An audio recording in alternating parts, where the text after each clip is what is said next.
વિજાપુર સ્વામિનારાયણ સ્કૂલમાં 8 વર્ષીય બાળકી સાથે દુર્વ્યવહારનો આક્ષેપ, પોલીસમાં ફરિયાદ નોંધાઈ। વિજાપુરમાં આવેલી સ્વામિનારાયણ સ્કૂલમાં અભ્યાસ કરતી ધોરણ 2ની એક બાળકી સાથે અજાણ્યા યુવાને દુર્વ્યવહાર કર્યો હોવાનો આક્ષેપ સામે આવતા ચકચાર મચી છે। આ ઘટના અંગે બાળકીના વાલીએ વિજાપુર પોલીસ સ્ટેશનમાં લેખિત ફરિયાદ નોંધાવી છે। મળતી માહિતી મુજબ ઘટનાના દિવસોમાં બાળકી દરરોજની જેમ સ્કૂલ જતી હતી।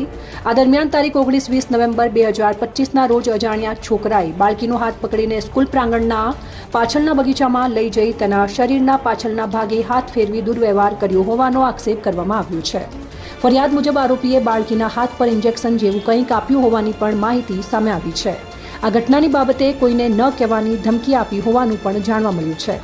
બાળકી દ્વારા આ અંગે ઘરે જઈને વાલીઓને જાણ કરાતા તેઓ તરત જ સ્કૂલમાં પહોંચી જવાબદાર સાથે વાતચીત કરી હતી। સ્કૂલ સંચાલકોએ પ્રથમ સીસીટીવી ફૂટેજ તપાસવાની વાત કરી હતી, પરંતુ ઘટના સ્થળે કેમેરા ન હોવાને કારણે હકીકત સ્પષ્ટ થઈ શકી ન હતી। તે બાદમાં શાળાના કેટલાક વિદ્યાર્થીઓને ઓળખ માટે ઊભા રાખવામાં આવ્યા હતા અને બાળકી કોઈ ચોક્કસ વિદ્યાર્થીને ઓળખી શકી ન હતી। સાંજે બાળકીના હાથમાં અને પેટમાં દુખાવો થવા લાગતા વાલીએ તેને સારવાર માટે વિજાપુર સિવિલ હોસ્પિટલમાં ખસેડી હતી। આરોપિત છોકરો અજાણ્યો હોવાથી પોલીસે અજ્ઞાત વ્યક્તિ સામે જાતીય શોષણ તથા ધમકી આપવાનો ગુનો દાખલ કરી વધુ તપાસ હાથ ધરી છે।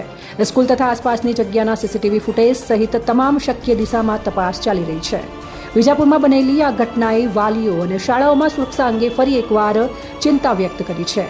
પોલીસ દ્વારા બાળકીના નિવેદન, સ્કૂલ સ્ટાફની પૂછપરછ અને ટેકનિકલ તપાસના આધારે જરૂરી પગલાં લેવામાં આવશે। રિપોર્ટર મુજક્કીર બુખારી, બીજાપુર।